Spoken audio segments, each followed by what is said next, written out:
क्या नाम बताया इस लड़की का? सर मलिका। मलिका, ह्यूमन बम। कामिनी जी, आप में से कोई इस लड़की को जानता था? नहीं सर, हम नहीं जानते। सर उनके पास वीवीआईपी पास था और वो इवेंट शुरू होने से पहले ही अजीत कुमार जी को फ्लावर देके उनका स्वागत करने वाली थी। हो सकता है उसका निशाना अजीत कुमार ही थे। जब उसे पता चला कि वो यहाँ आ नहीं रहे, वो वापस जा रही थी। देखिए, इस जगह का सीसीटीवी फुटेज चाहिए और कांटेक्ट डिटेल्स भी इस मलिका की। सर मेरे बेटे को बचा लीजिए। कामिनी जी, आप फिक्र मत करिए, हमारी दूसरी टीम अजीत कुमार को ढूंढ रही है। बहुत जल्द हम उन्हें ढूंढ लेंगे। हेलो सर, मैं बेकसूर हूँ। मैंने कुछ भी नहीं किया। पता नहीं ये सब कैसे हो गया। पर हुआ क्या है ये तो बताइए। सर, मैं सुबह 6 बजे एयरपोर्ट से घर आई। मैं 6 महीने बाद अपने घर से लौटी हूँ और ये भी मेरे साथ थे। हाँ सर, मैडम सच कह रही हैं। अच्छा, फिर? मेरे बेडरूम का दरवाजा अंदर से बंद था और हमने जैसे ही दरवाजा खोला तो अंदर लाश पड़ी थी। आप यहीं रुकिए प्लीज।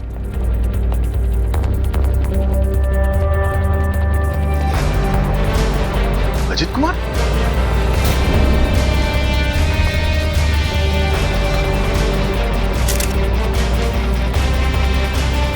ये तो सुपरस्टार अजीत कुमार है।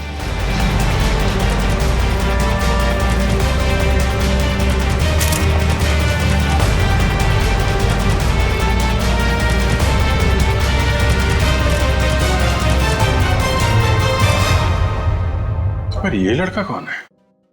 मिस मायरा, आप इन दोनों को जानती हैं? सर, मैं इन दोनों में से अजीत कुमार को जानती हूँ। ये मेरे फ्रेंड है।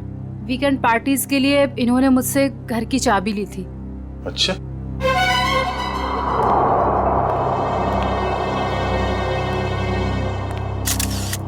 दो गोली लगी है, एक सीने पे और दाहिने आंख पे। और अजीत कुमार के बाएं आंख में गोली लगी।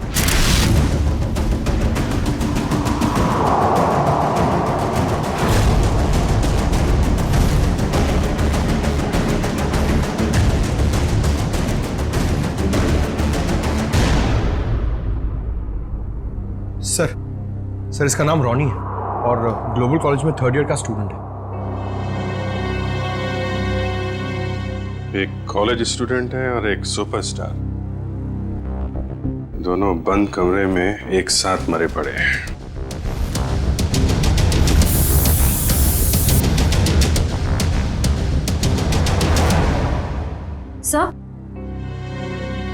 सर ये बुलेट शेल मिला है। 3 गोली चली है श्रेया, 2 शेल और मिलना चाहिए। सर, इसके हाथ पे गन पाउडर लगा हुआ है। इसका मतलब अजीत ने गोली चलाई है और इस रॉनी का खून कर दिया। सर, तो फिर अजीत को किसने मारा सर? मतलब यहाँ इस कमरे में कोई तीसरा आदमी भी था। जब अजीत ने रॉनी को गोली मार दी, उसके बाद उस तीसरे आदमी ने अजीत पे गोली मार दी।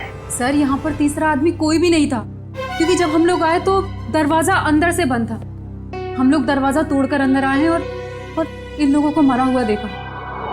सर, इस कमरे में कोई ऐसी खिड़की भी नहीं है जिससे कोई बाहर जा सके या कोई बाहर से अंदर आ सके। लाश टूटा हुआ है। सर, हम सच कह रहे हैं।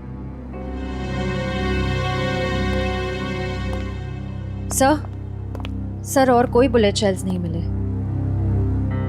अगर कमरे में कोई तीसरा था ही नहीं तो फिर अजीत कुमार को गोली किसने मारी? अब इसका जवाब तो साळुंखे साहब ही दे सकते हैं। ये पहली उन्हीं को देते हैं, देखते हैं क्या जवाब मिलता है।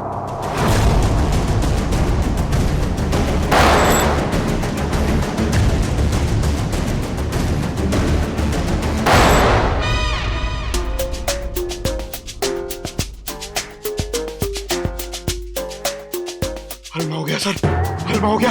फोरेंसिक लैब में हलवा हो गया सर। हलवा? चारों तरफ से हलवा। टेक योर पोजीशन सर, अपनी गन निकाल लीजिए। अरे तीचा, पंकज, दुश्मन भाग जाएगा, मैं गन लाना भूल गया। गन लाना भूल गया सर। कोई बात नहीं, मेरे पास गन है। एक गोली मैं चलाता हूँ, एक आप चलाना। गोली किसने चलाई? सर को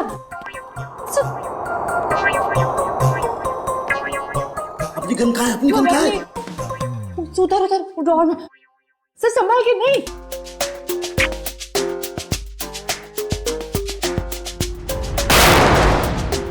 अपने पीछे से क्या गोली चला रहा? सामने आके गोली चला। आवाज कुछ जानी पहचानी नहीं लग रही। हाँ, मुझे भी ऐसा ही लग रहा है।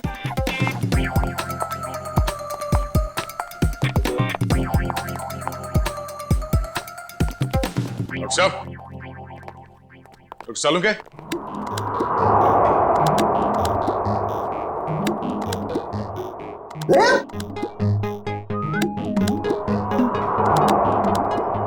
दया, तुमने गोली चलाई? उसका गोली? हाँ, हम चलाई।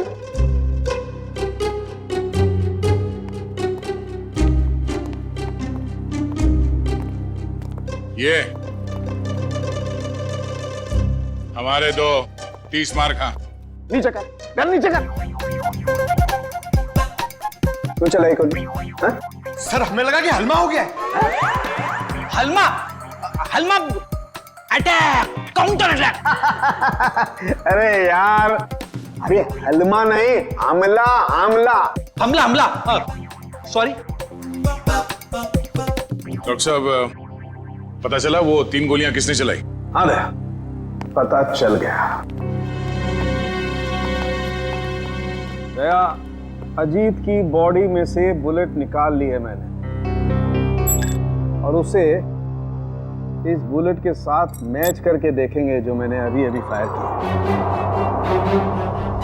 सर, इन दोनों की आंखों से खून निकलकर जम गया, मतलब गोली आंख में भी लगी है। तो गोलियां मिली सर? गोली कहीं नहीं गई, यही है। आइए, यहाँ इन लोगों के दिमाग में। ये कैसी गोली है? एक गोली टूट गई है? हाँ दे, ये गोली ऐसी गोली नहीं है जैसी ये।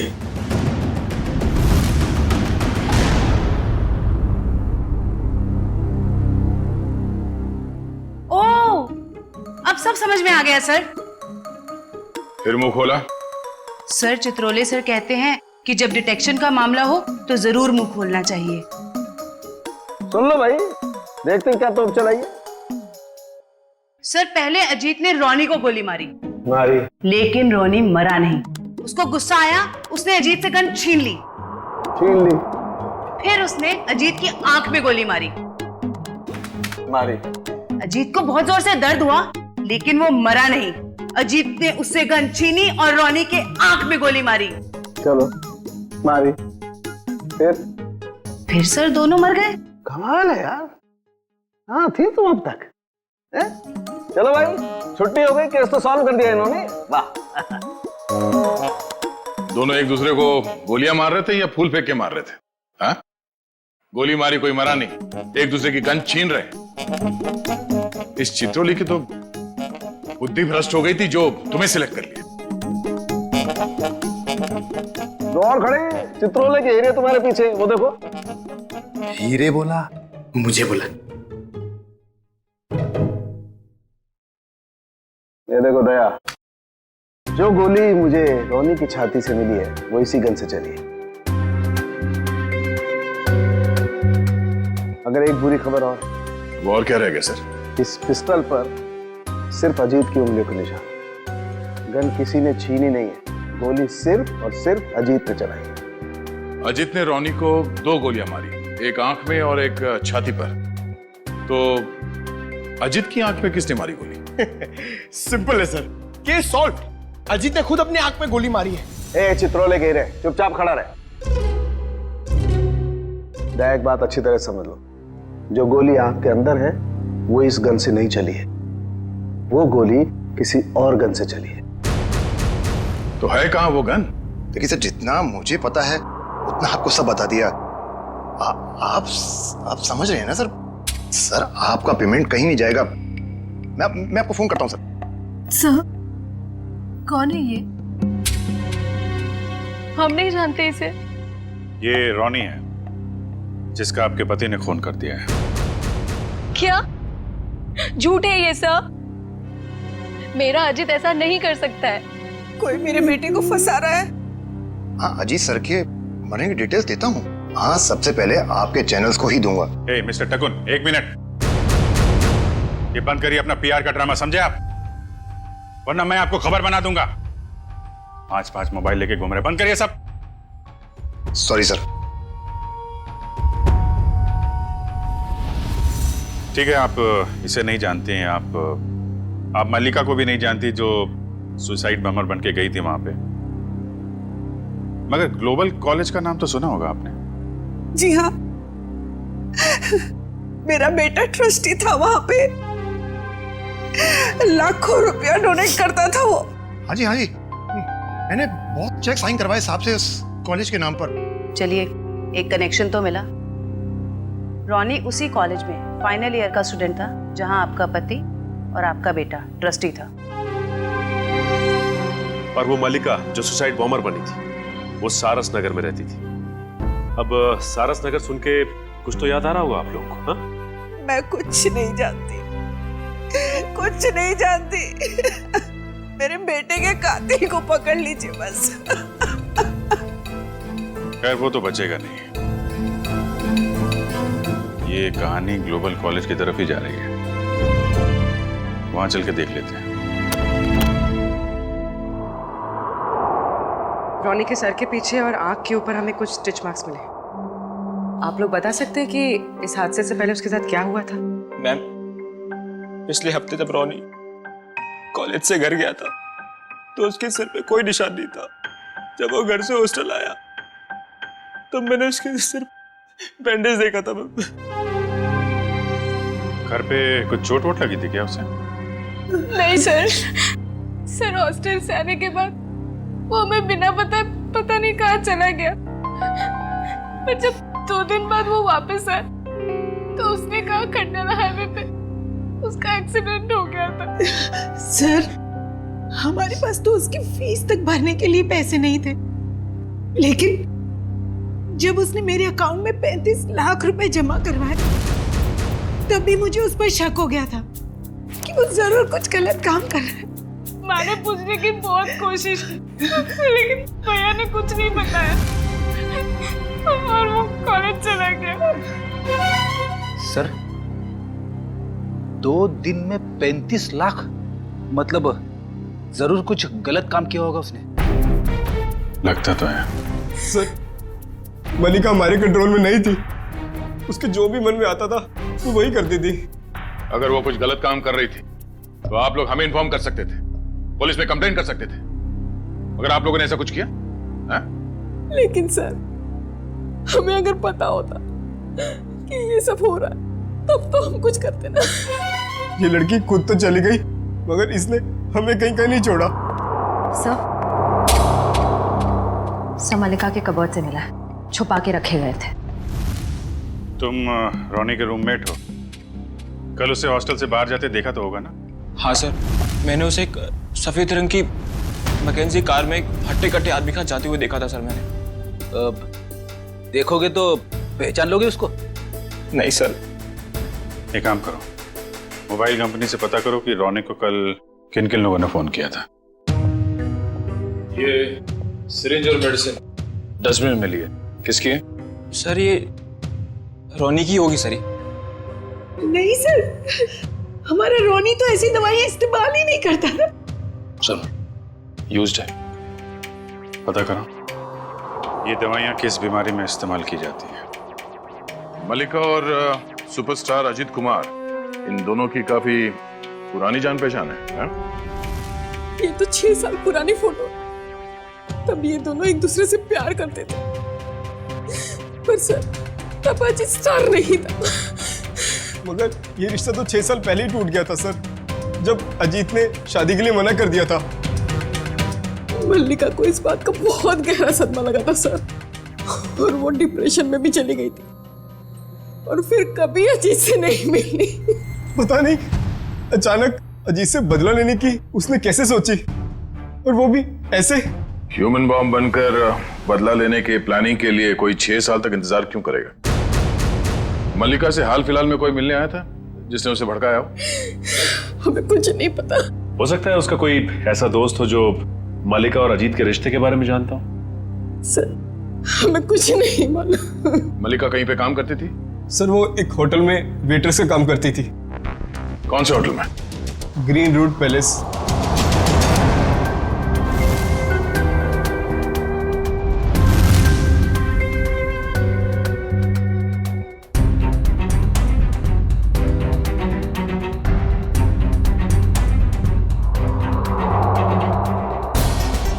दोनों की आंख पर एक ही तरीके की गोली लगी है।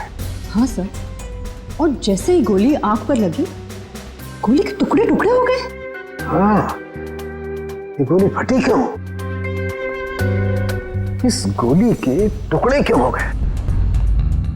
कमाल है, इन दोनों की आंख कोई लोहे की बनी हुई तो है नहीं कि गोली टकराई और टकराते टूट गई। सर एक बात बोलूं? अरे गा, बोलने पर कोई सेंसरशिप नहीं है यहाँ पर। मालूम है सर, लेकिन बात थोड़ी सी अजीब थी, इसीलिए। अजीब है तो जल्दी बोलो। सर ये गोली के टुकड़े जो हमें रोनी और अजीत के दिमाग में से मिले हैं, वो इस पिस्टल से तो आई नहीं है। इस पिस्टल से सिर्फ एक ही बुलेट निकली है, और वो है ये। अब इस गन से कोई दूसरी तरह की गोलियां तो नहीं चल सकती ना? बिल्कुल पारिका, कोई और पिस्टल भी थी वहां पर, किसी और पिस्टल से चली है ये गोलियां। ये पिस्टल बाद में गायब हो गई। मतलब सर उस कमरे में कोई तीसरा आदमी भी था? कोई तीसरा आदमी भी था वहां पर, और उसने गोली चलाई, और जिस गन से गोली चलाई वो लेकर के गायब हो गया। मतलब वो तीसरा आदमी इन दोनों का दुश्मन था? क्या मालूम, हो सकता है उस तीसरे आदमी ने इन दोनों में झगड़ा करवाया हो, और फिर अजीत ने रोनी को गोली मार दी, लेकिन रोनी मरा नहीं, और फिर उस तीसरे आदमी ने अजीत को गोली मारी और अजीत फौरन मर गया। और तब उसने देखा कि रोनी अभी भी जिंदा है, वो मरा नहीं है, तो उस आदमी ने अपनी पिस्टल से रोनी की आंख में गोली मार दी और वहां से चंपत हो गया। लेकिन सर वो तीसरा आदमी कमरे से बाहर कैसे गया होगा? कमरा तो अंदर से बंद था ना? यार ये बात तो दया और अभिजीत को ढूंढनी चाहिए ना, ये भी मैं बताऊंगा। बराबर बराबर। देखो ये एक्सरे भी यही बताता है, और रोनी के दिमाग की हालत क्या हुई है ये तुम्हें मालूम? हाँ सर, एकदम भुरता बन गया है। गोली के टुकड़ों ने हलवा बना दिया दिमाग का। जब उसी तरीके की गोली के टुकड़े अजीत के दिमाग में घुसे, तो अजीत के दिमाग का भुरता क्यों नहीं बना? मालूम नहीं सर। कमाल है, एक ही तरीके की गोली दोनों के आंख में लगी, एक ही तरीके की गोली के टुकड़े दोनों के दिमाग में घुसे, लेकिन एक के दिमाग का भरता बन गया, दूसरे का दिमाग सही सलामत। ऐसी गन होगी जिससे इस तरह की गोली चली है।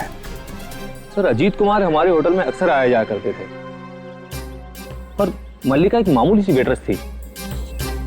ये अजीत कुमार के साथ उसका क्या कनेक्शन हो सकता है, समझ नहीं आता। इसीलिए तो आपके स्टाफ को बुलाया है, शायद वो कुछ बता सके। मल्लिका यहाँ आप लोगों के साथ काम करती थी, और एक दिन उसने सुसाइड बॉम्बर बनकर सुपरस्टार अजीत कुमार को मारने का फैसला किया। आप लोग कुछ बता सकते हैं कि मल्लिका की अजीत कुमार के साथ कोई दुश्मनी थी? नहीं सर, ऐसा तो कुछ भी नहीं है। शायद उसने कुछ बताया हो कभी आपस में बात करते हुए। सर मल्लिका और अलीशा दोनों बहुत अच्छे दोस्त थे। अगर उसने कुछ बताया भी होगा ना सर, तो अलीशा को बताया होगा सर। नहीं सर, ऐसा कुछ भी नहीं कहा उसने। और वो ड्यूटी के बाद कहाँ जाती थी, किससे मिलती थी, मुझे क्या पता। हमने तो ऐसा कुछ पूछा ही नहीं आपसे कि वो ड्यूटी के बाद कहाँ जाती थी। वो मैं देखो अलीशा, जो भी है हमें बता दो। ऐसा ना हो कि सच छुपाने के चक्कर में तुम खुद ही फंस जाओ। बॉम्ब का मामला है। सर मैं उसकी बातों में आकर उसकी मदद करने लगी थी। मल्लिका के दिमाग में कुछ खतरनाक प्लान था और वो एक दिन अजीत कुमार को फोन पे धमकी भी दे रही थी। उसने अजीत कुमार को फोन पे धमकी दी थी? हाँ सर, मल्लिका ने मुझे बताया था कि 6 साल पहले वो और अजीत कुमार एक दूसरे से प्यार करते थे। फिर क्या हुआ? फिर अजीत कुमार एक दिन आया यहाँ उससे मिलने के लिए। पागल हो गए तुम? 6 साल के बाद फिर से तुम पर शादी का भूत सवार हो गया। हाँ मैं पागल हो गई हूँ, तुम्हारी वजह से मैं डिप्रेशन में आ गई हूँ। तुमने मुझे धोखा देकर किसी और से शादी कर ली। अजीत, या तो तुम मुझे अपना लो, नहीं तो मैं तुम्हारी जिंदगी बर्बाद कर दूँ। Shut up will you. देखो, सोसाइटी में मेरी इज्जत है और मैं एक बार शादी कर चुका हूँ। अब तुम जैसी 2 कौड़ी की लड़की से शादी करके मैं अपना करियर बर्बाद नहीं कर सकता। अजीत, मैं तुम्हारी जिंदगी बर्बाद कर दूंगी अगर तुमने मुझे नहीं अपना तो। तुम्हारी जैसी ना हजारों आई, चली गई। सिर्फ सपना ही देखो मुझे बर्बाद करने का।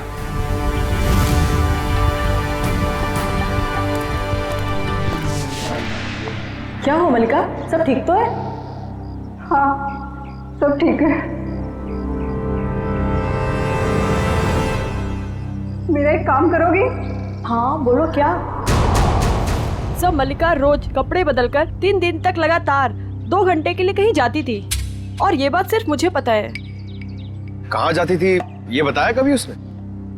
नहीं सर, मैंने उससे कई बार पूछने की कोशिश की लेकिन वो हर बार मेरी बात टाल देती थी। 3 दिन तक 2-2 घंटे के लिए गायब रहती थी। पता करना पड़ेगा कि किससे मिलती थी वो। उसकी फोन की कॉल लिस्ट निकालो, देखो किस किस के संपर्क में थी वो। ओके सर, कल रोनी को 2 कॉल आए थे एक ही नंबर से। एक आया था शाम को 4 बजे और दूसरा आया था रात को 8:50 को। वही होगा वो हट्टा कट्टा आदमी जो सफेद मैकेंजी में आया था। उसी ने रोनी को फोन करके बुलाया होगा। पता लगाओ कौन है ये आदमी और इस वक्त कहाँ पे है। सर, जो दवाइयाँ रोनी के कमरे के डस्टबिन से मिली थी वो दवाइयाँ ब्लड प्रेशर और एंजाइटी कम करने के लिए दी जाती हैं। काफ़ी हैवी डोज है, जनरली प्रिस्क्राइब की नहीं जाती। सर लेकिन रोनी को ऐसी दवा लेने की क्या जरूरत है? अब इस गुत्थी को तो डॉक्टर सालुंके ही समझाएंगे।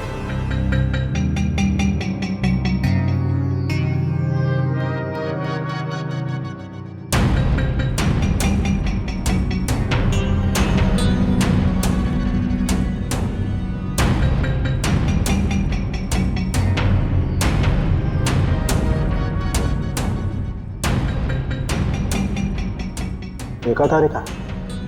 जी सर। ये सारे फाइबर अंदर की तरफ जा रहे हैं। इसका मतलब गोली इसकी आंख के अंदर गई है।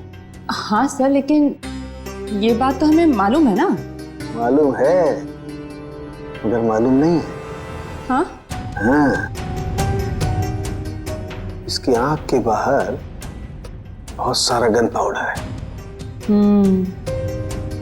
इसका मतलब गोली बहुत पास से मारी गई है, राइट? राइट तारिका जी, अगर आंख में गोली मारी गई है तो गन कहाँ है जिससे आंख में गोली मारी गई है? वो गन कहाँ है?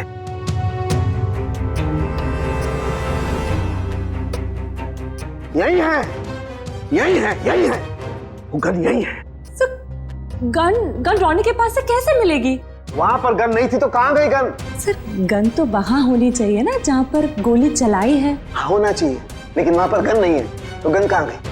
देखो तारिका, मैं इसकी खोपड़ी को दोबारा से खोल करके देखने वाला हूँ। गन कहाँ है? यही होगी। सर मुझे लगता है कि आपको एक अच्छे ब्रेक की जरूरत है। अच्छा? हाँ, वो अभिजीत भी यही कह रहा था। ओह अच्छा अच्छा, अभिजीत ये कह रहा था है? तो आजकल आप अभिजीत से गुफ्तगू कर रही हैं, उससे सलाह ले रहे हैं आप आजकल? है अभिजीत ये कह रहा था, अभिजीत वो कह रहा था, ऐसी की तैसी उस अभिजीत की यार। उसकी नानी आ जाएगी ना उतर करके, वो भी नहीं ढूंढ पाएगी कि गन गई कहाँ, और मेरे पैर पड़ेगा तब भी नहीं बताऊंगा मैं उसे। हाँ काम करने दो, और स्कैल्पल लाओ जल्दी, प्लीज गो फास्ट। स्कैल्पल लाओ, मुझे काम करना है यार। दीजिए। हाँ कमरे में 2 आदमियों की लाश, कमरा अंदर से बंद, दोनों की आंख में खून। एक आदमी की आंख में गोली गई तो दूसरे की आंख में? दूसरे की आंख में भी गोली गई ना।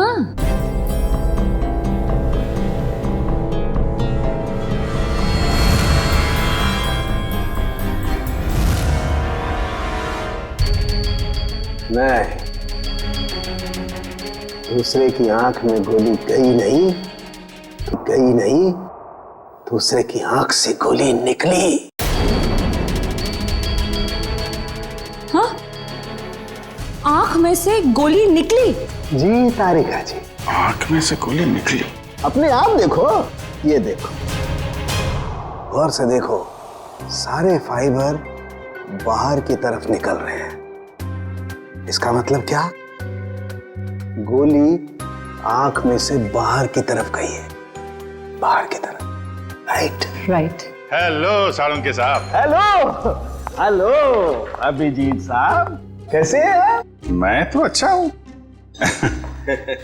सर, कुछ पता चला क्या? उल्टे बांस बरेली को है? अरे भाई साहब, मैं आपसे पूछने वाला हूँ, वहां पर गन वन मिली कि नहीं मिली? नहीं सर, गन तो नहीं मिली। क्या करते हो यार? लेकिन कमरे के अंदर क्या हुआ था ये पता चल गया सर। गोली तो रोनी के आंख में से चली है ना डॉक्टर साहब? हैं? हैं? हैं?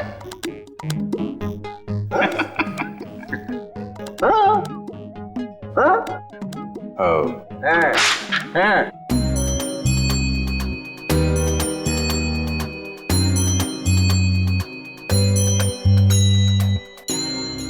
अच्छा अच्छा अच्छा, आंख से फ्लैश निकाल रहे हैं, वो देखने के लिए कि क्या देखने के लिए?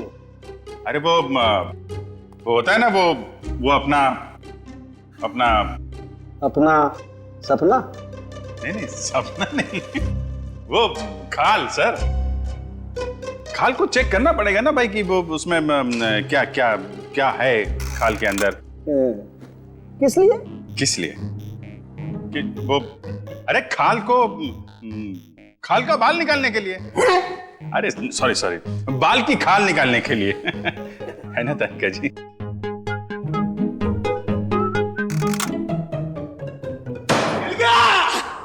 मिल गया case solve. Congratulation Tarika ji. Hello, wrong number. अरे आपको भी कांग्रेचुलेशन सर। अब पता कैसे चला लेकिन? अरे भैया, इसकी आंख के बाहर बहुत सारा गन पाउडर लगा हुआ था। हाँ मगर सर, आंख के अंदर से कैसे गोली चली? इसकी आंख के पीछे किसी ने एक छोटा सा बॉम्ब फिट करके रखा हुआ था। ओह, मतलब पैसों के लिए इसने अपने आप को बेच दिया? हाँ, वो बॉम्ब रिमोट से कंट्रोल होता था। हाँ मगर फिर ये अपने आप कैसे फट गया? अभिजीत, क्राइम स्पॉट पे वो दीवार पर जो खून लगा हुआ था, वो खून कहां से आया? जैसे ही रोनी को गोली लगी होगी, वो जाके दीवार से टकराया होगा। रोनी खुद जाकर के दीवार से नहीं टकराया, इस अजीत ने उसे मारा। पर अजीत इसे गोली मार चुका था। गोली लगने से रोनी फौरन नहीं मरा। अजीत को ये देख करके गुस्सा आया, उसने गुस्से में इसका सर पकड़कर जोर से दीवार पर दे मारा। रोनी का दिमाग उसकी खोपड़ी की पिछली वाली हड्डी से जाकर के टकराया। अचानक इसका ब्लड प्रेशर बढ़ गया, बम फट गया। रोनी की आंख को फाड़ता हुआ सीधा अजीत की आंख में जाकर के घुस गया। बस, यहां रोनी मरा, उधर अजीत मरा। ओह, तो ये मामला है। मगर रोनी के सिर पे ये बम फिट किसने किया होगा? हेलो, क्या? ठीक है सर, उस हट्टे कट्टे आदमी का पता लग गया जो उस रात रोनी को हॉस्टल से लेके गया था। Very good. अब वही बताएगा कि अजीत को कौन मारना चाहता था।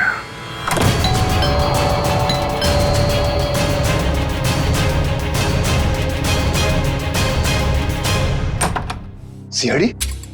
आप लोग यहाँ? टीशा जी और कामिनी जी कहाँ हैं? सब वो तो घर पे नहीं है। ठीक से झूठ बोलना भी नहीं आता। इन पे जरा नजर रखो, अभी मिलवाते हैं आपको। हैं? टीशा, कामिनी जी, टीशा, कामिनी जी, कामिनी जी। सर कमरे में तो कोई नहीं है। सर लगता है घर पे सच में कोई नहीं है।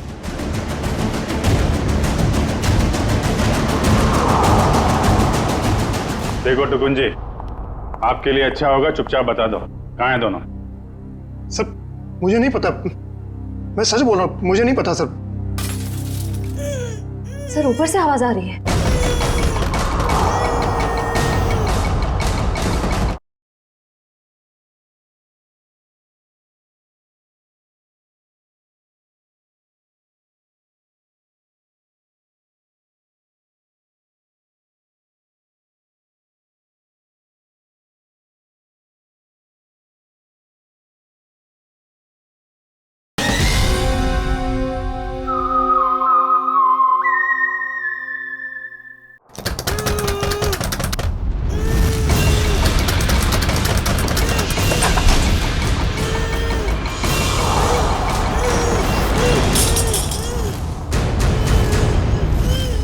ईशा तुम?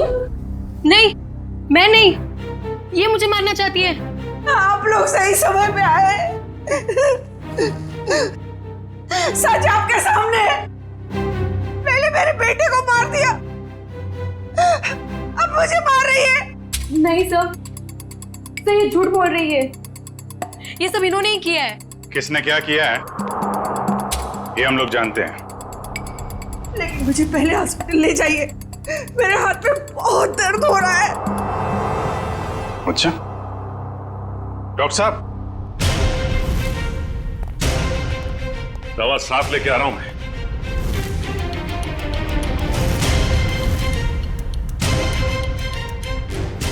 तू?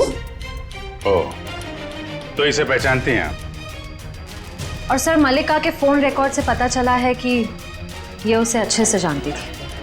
दोनों के बीच में बहुत बातें होती थी। और जब आपने हमारी आवाज सुनी तो खुद ही अपने मुंह पे रुमाल और हाथों में रस्सी बांधी और चाकू थमा दिया अपनी बहू। काफी अच्छा ड्रामा कर लेती हैं आप।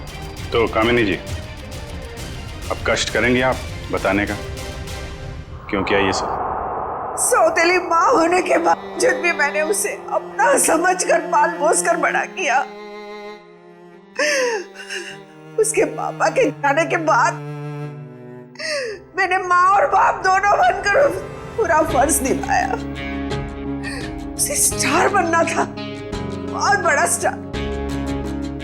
मैंने अपनी सारी खुशियां कुर्बान करके उसे इतना बड़ा स्टार बनाया। लेकिन इतना बड़ा स्टार बनने के बाद वो मुझसे नौकरानियों का सलूक करने लगा और ये मैं सहन नहीं कर पाई। और इसीलिए उसकी जान लेने का प्लान बना डाला आपने। मैंने उससे पांच बार मारने की कोशिश की, लेकिन पता नहीं क्यों उसकी किस्मत उसे हमेशा बचा लेती थी। इस बार मैडम ने फैसला ही कर लिया था कि अजीत सर बचने नहीं चाहिए और इसके लिए रोनी और मल्लिका को मोहरा बनाया। सर आपने मेरी फीस देने का वादा किया था और पोस्ट ग्रेजुएशन का फाइनेंस देने का भी। सर अब आप सब प्लीज अपनी बात से मत रुकिए सर, प्लीज सर। तू जानता है ना मैं कौन हूं? अजीत कुमार। मैं जब चाहूं, जो चाहूं, जैसे चाहूं कर सकता हूं। प्रेस के सामने बोलना पड़ा तो बोल दिया। Sir please sir please sir, मेरा क्या हो गया सर? बोल दिया ना, चल। आ जाते कहां से। मैंने रोनी से झूठ कहा था कि उसे अपने शरीर का एक ऑर्गन डोनेट करना होगा। उसे जितने पैसे चाहिए मिल जाएंगे। और ऑपरेशन के जरिए उसकी आंख के पीछे बुलेट फिट करवा दिया। क्यों? हाँ, और उसका ट्रिगर मेरे हाथों में था। रोनी के पास अब अजीत को मारने के सिवा और कोई चारा नहीं बचा था। जब आपने रोनी को अपने काम के लिए तैयार कर ही लिया था, तो फिर मल्लिका को क्यों फंसाया आपने? रोनी तो बच्चा था, मुझे उस पर बिल्कुल भरोसा नहीं था, इसीलिए मैंने मल्लिका को भी तैयार रखा। मल्लिका, खुदकुशी करने से तो अच्छा है कि अजीत को तुम अपने रास्ते से हटा दो। अब वो इतना बड़ा आदमी हो गया है, क्या कर सकती हूँ मैं उसका?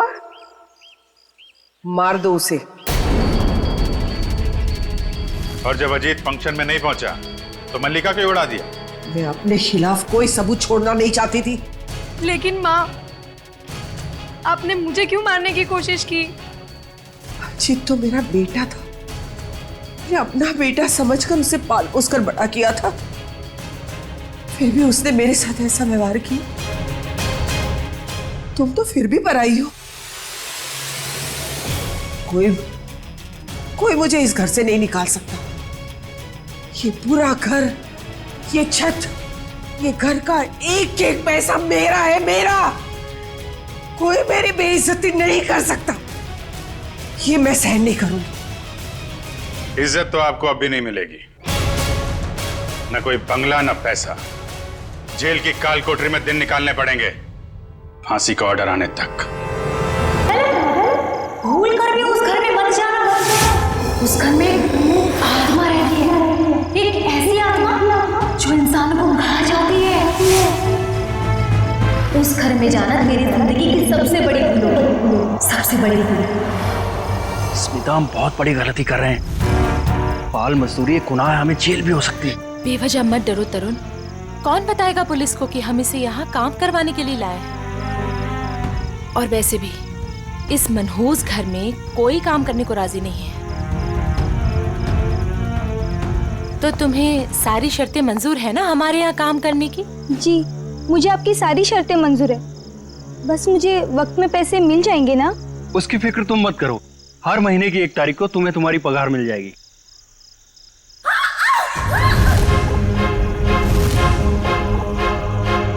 Oh no! वाणी! वाणी! वाणी! वाणी!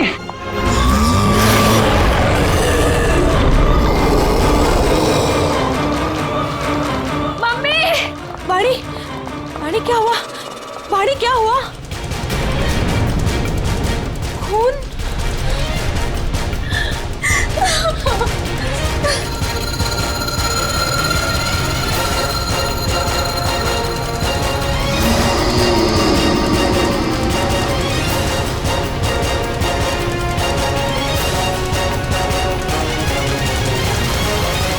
तू अंदर चल, मैं तुझे दवाई लगाती हूँ।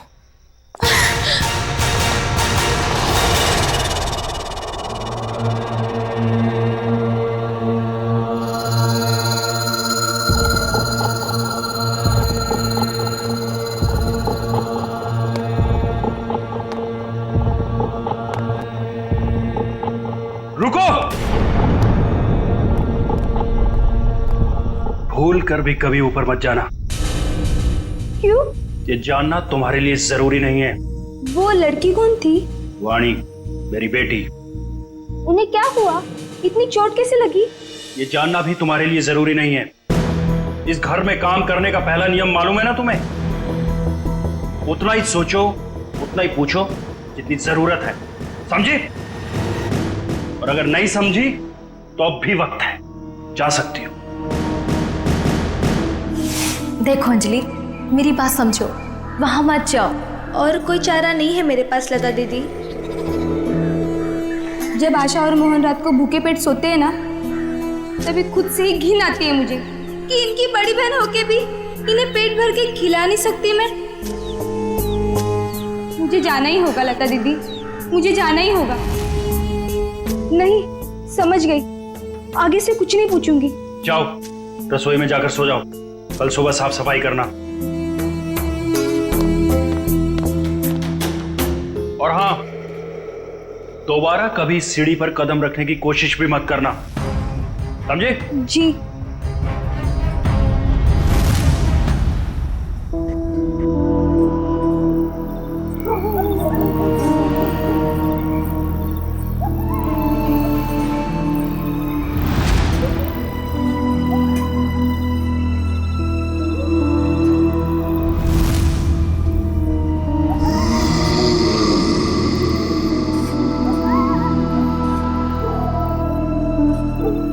मुझे जाना ही होगा लता दीदी, मुझे जाना ही होगा।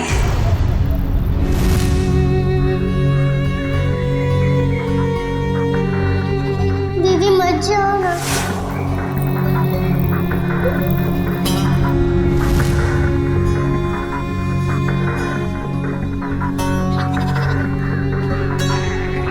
पता नहीं आशा और मोहन किस हाल में होंगे। मेरे बिना सोने की आदत भी नहीं है ना उन्हें। आदत तो डालनी होगी। इस गरीबी को मिटाने का और कोई रास्ता भी तो नहीं है।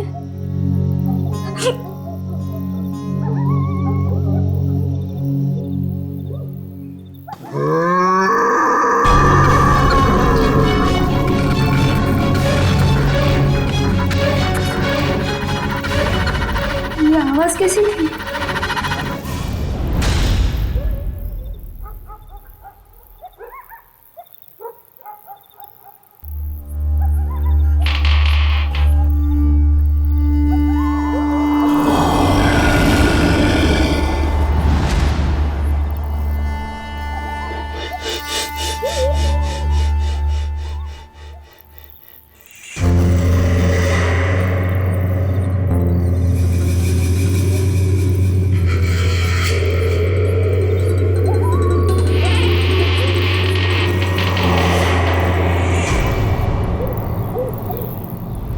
इस घर में काम करने का पहला नियम मालूम है ना तुम्हें? उतना ही सोचो, उतना ही पूछो जितनी जरूरत है।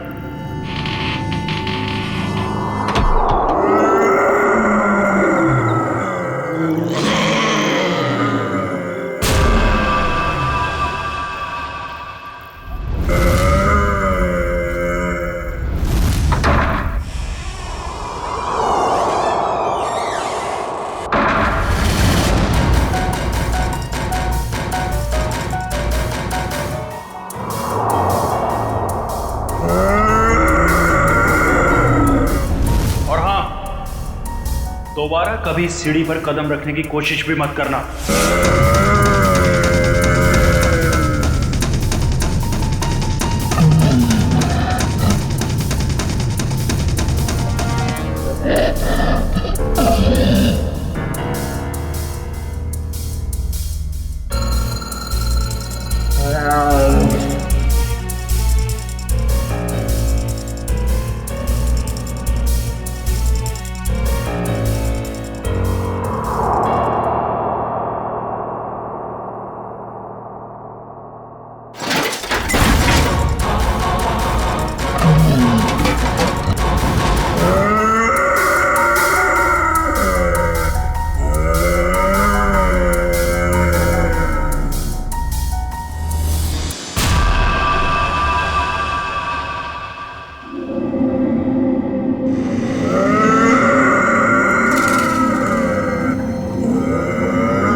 अभिजीत, इसका सिर देखो पीछे से फटा है।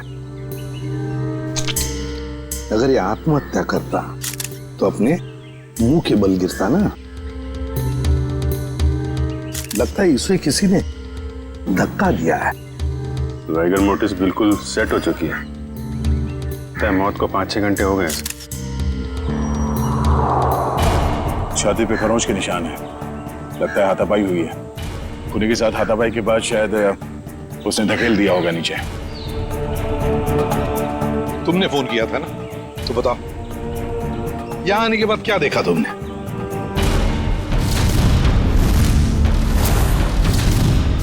उनके परिवार वाले कहाँ हैं? है ना साहब, उनकी पत्नी और बेटी वानी, पर उस समय कोई मिला नहीं। अरे तो तुमने उन्हें ढूंढने की कोशिश नहीं की? ढूंढा था साहब,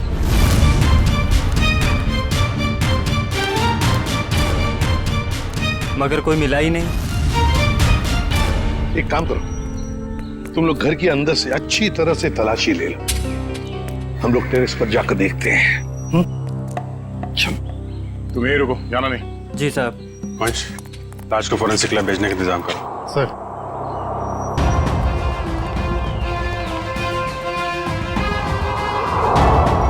खून,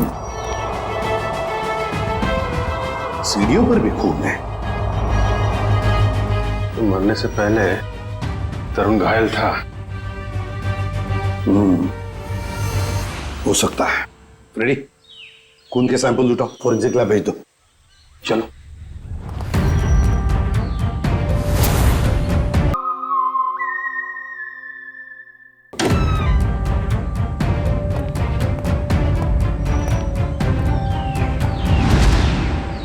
यहाँ भी खून है?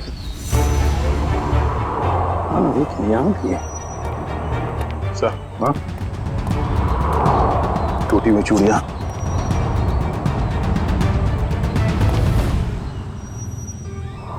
ये क्या? ये देख, यहाँ पर भी चूड़ियां हैं और फिर ये जंजीरें। लगता है कहीं किसी ने यहाँ पर कोई जानवर को बांध के रखा था। ये प्लेट भी है खाने की।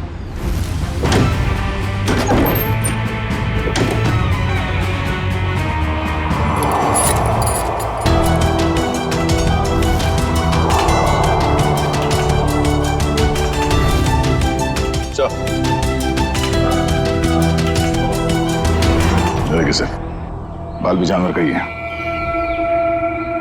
कहीं तरुण के सीने पे जो खरोंच के निशान थे, जानवरों के पंजे का तो नहीं? तो फिर सीढ़ियों पे जो खून मिला हमें, वो किसका है? वही तो समझ में नहीं आ रहा है कि ये सारा चक्कर है क्या। सर, टूटी हुई चूड़ियों से तो यही लगता है कि तरुण की बीवी और बेटी, इन दोनों में से किसी एक की झड़प हुई है उस हमलावर के साथ। पेपर वाले लड़के से फिर से मिलते हैं।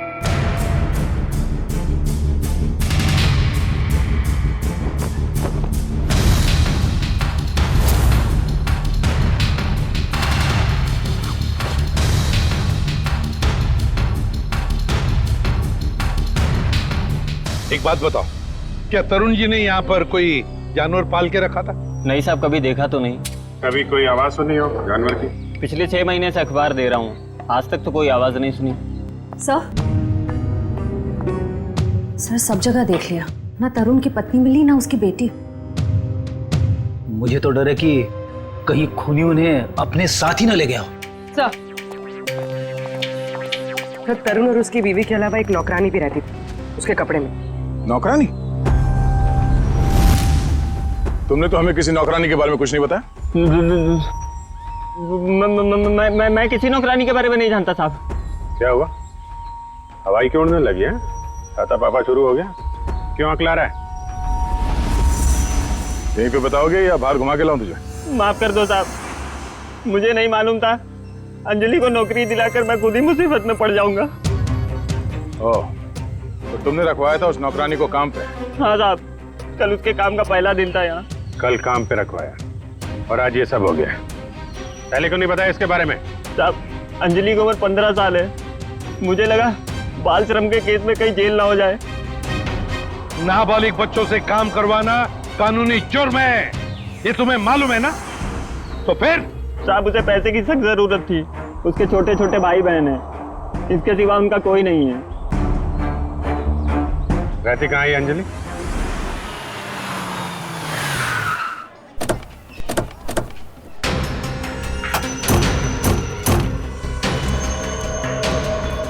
अंजलि, अंजलि,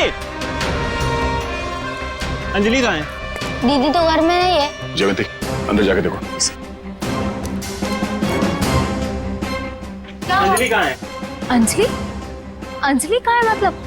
अरे तुम ही तो लेके गए थे सबके साथ। वो लौट के नहीं आई क्या? एक मिनट पंकज, इन बच्चों को जरा वहां ले जाओ और वो तुम्हारे जादू वाले ट्रिक्स दिखाओ। हैं? Yes sir. सर, अंजलि नहीं है सर। अरे कोई बताएगा मुझे क्या हुआ है अंजलि को? और ये लोग कौन है? हम लोग सीआईडी से। और जिस घर में अंजलि काम करने के लिए गई थी, उस घर के मालिक तरुण कुमार का किसी ने खून कर दिया है। हे भगवान! साहब, अंजलि ठीक तो है ना? उसे कुछ हुआ तो नहीं ना? देखिए, अंजलि लापता है तरुण के बाकी परिवार वालों के साथ। कहा था मैंने उसे, कहा था कि मत जा, पर उसने मेरी एक नहीं मानी। अच्छा, ये अंजलि कहाँ गई होगी? कुछ पता ठिकाना है उसका? कि मैं नहीं जानती। मगर चाल में तो बाकी लोगों को जानती होगी ना वो। रेडी? चाल के एक घर की तलाशी लो। पंकज को भी ले जाओ अपने साथ। एक मिनट सर, कहीं आपको अंजलि पे तो शक नहीं है ना? साहब, वो बहुत मासूम है, वो ऐसा सब करने के लिए सोच भी नहीं सकती। जब तक वो मिल नहीं जाते कुछ कह नहीं सकते। सर, अभी तक ये भी पता नहीं चला है कि खून पैसों के लिए किया गया है या किसी दुश्मनी की वजह से। एग्जैक्टली। अच्छा, अंजलि के बारे में कुछ पता चला उस चाल में से? नहीं सर, उस चाल में एक घर तलाशा हमने, मगर वो कहीं नहीं मिली। सर, इन लोगों की फोटोग्राफ टीवी और अखबार में तो दे ही दी है। हाँ, शायद उन्हें कोई पहचान ले और हमें पता चल जाए।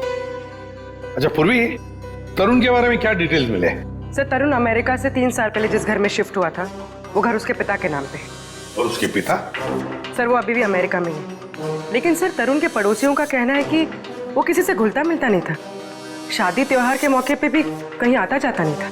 और फिर उस घर के बारे में भी तो अफवाहें हैं कि उसमें आत्माएं भटकती है। अच्छा, वो पड़ोसी बता रहे थे कि कुछ अजीब सी आवाजें आती हैं घर में।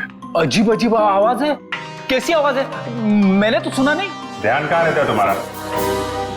हाँ सर, वो लता भी बता रही थी कि कोई उस घर में काम करने के लिए राजी नहीं होता, और अगर कोई राजी हो भी गया और काम करने लगा तो वो कभी वापस लौट के नहीं आया। अरे सर, इतनी खतरनाक जगह आप गए और डरे भी नहीं? बहुत बहादुर हो गए हो। बहादुर नहीं हूं, अनजान था इस बात से, वरना उस घर में कभी नहीं जाता। सर, तरुण के घर से हमें जो पेपर्स मिले थे, उसमें ये फाइल अजीब सी है सर।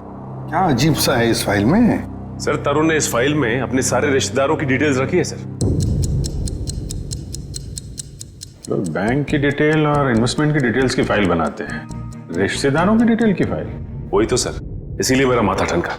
हो सकता है शायद कुछ कड़ी मिल जाए इसी में से। तरुण का सिर्फ एक कजिन यहाँ मुंबई में रहता है, बाकी के सारे रिश्तेदार दुनिया भर में बसे हुए हैं सर। कोई ऑस्ट्रेलिया में है, कोई कनाडा में। हाँ, तो इस मुंबई वाले से मिलते हैं, शायद ये कुछ बता सके। हाँ सारुण के बोल। सारुण के, तू कह रहा था कि तरुण की लाश में से तुझे रैट का डीएनए मिला? वो तो सिर्फ ट्रेलर था बॉस, असली पिक्चर तो आप देखने को मिलेगी। डॉक्टर साहब जल्दी बताइए, हमें ज्यादा सस्पेंस पसंद नहीं। ये देख रहे हो बॉस, ये इसकी छाती पर खरोंचों के निशान। अच्छा, तो इसमें है चूहे का डीएनए? मतलब या तो चूहे इसके शरीर पे तब चढ़े होंगे जब ये ऊपर छत पर था, या फिर इसकी मौत हो जाने के बाद जब खूनी ने छत से नीचे फेंका उसके बाद।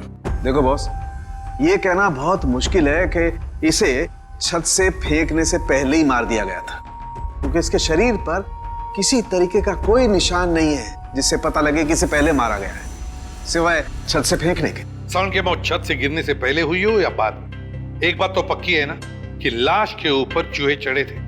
सर, यहीं पे तो एक ट्विस्ट है। जरूरी नहीं है कि चूहों का डीएनए बॉडी पे चूहे के चढ़ने की वजह से आया हो। अरे तो फिर कैसे आ सकता है? बस यही तो मैं समझाने की कोशिश कर रहा हूँ आप लोगों को इतनी देर से। उन जंजीरों में मुझे एक नहीं 2 डीएनए मिले, एक चूहे का और एक इंसान का। क्या? जंजीरों से चूहे को बांधा गया था क्या? सिर्फ इतना ही नहीं, जो खून आप लोगों को उस घर के सीढ़ियों पे से और छत पे से मिला था, वो खून चूहे का था?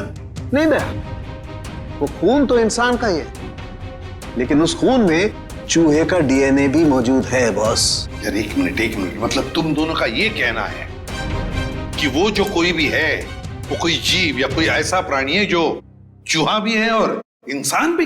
ये हम नहीं कह रहे, ये डीएनए रिपोर्ट कह रही है। क्या कर रहा है, क्या कर रहा है? सर मेरी मासी है ना सर, वो एक राक्षसी चूहे की कहानी सुनाती थी सर। वो मतलब कहानी नहीं है, वो सच है सर। और राक्षसी चूहे ने शहर पर हमला कर दिया सर। ये राक्षसी चूहे बहुत बड़े होते हैं क्या पंकज? अरे सर बड़े नहीं, बहुत ताकतवर भी होते हैं। 8, 9, 10 फुट बड़े। पता है तरुण को एक राक्षसी चूहे ने टेरेस से फेंक भी दिया सर। अरे सर देख साउंड, एक बात बता, तुम लोगों ने जो टेस्ट किए हैं उसमें कोई गलती नहीं हुई है? तुम्हें पूरा यकीन है? हाँ बॉस, कोई गलती नहीं हुई। एक बार नहीं 5 बार चेक किया मैंने। तो आप कहना चाहते हैं कि जो सीढ़ियों पे खून था वो तरुण का नहीं, वो जीव जानवर जो भी है उसका था? यानी कि वो जीव भी जख्मी हुआ है और उसी का खून वहां सीढ़ियों पे गिरा जब वो नीचे आ रहा था। माय गॉड, इसका मतलब है ये जीव, ये प्राणी घर से बाहर निकल चुका है, शहर में खुला घूम रहा है और इससे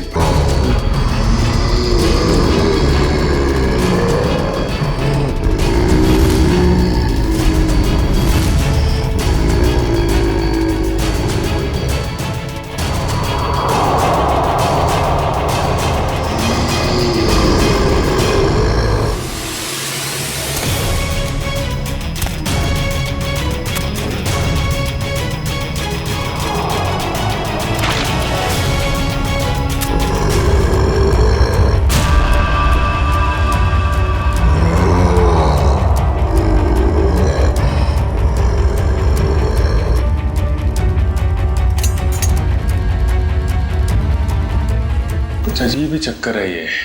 इसे छुपाने के लिए ये राक्षसी चूहे वाली अफवाह फैलाई गई है। सर स्मिता और वानी की जान को भी खतरा हो सकता है। मगर उन तक पहुंचने के लिए अंजलि का मिलना बहुत जरूरी है। काम करते हैं, बाहर अच्छी तरीके से चेक करते हैं, शायद कुछ हाथ लग जाए। सर। हाँ सर, कहने को तो तरुण मेरा चचेरा भाई है सर, पर अब भाईचारे जैसी बात ना बची नहीं हमारे रिश्ते में।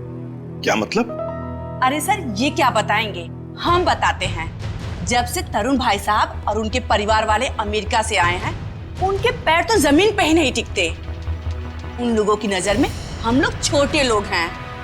नहीं सर, ऐसी को सर मैं बताती हूँ, पिछले साल हमारे बेटे रिंकू का जन्मदिन था, उस पे भी वो नहीं आए। 6 महीने पहले हमने अपने ननद की गोद भराई की रस्म की थी, उसमें भी नहीं आए। हम देखिए, हम सिर्फ इतना कहना चाहते हैं आपसे कि भाई साहब पहले हमारी बात तो पूरी हो जाने दीजिए।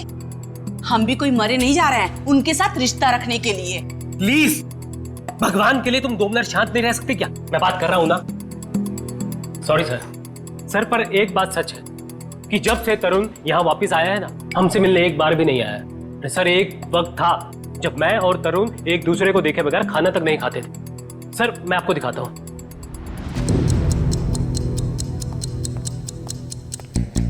ये देखिए सर।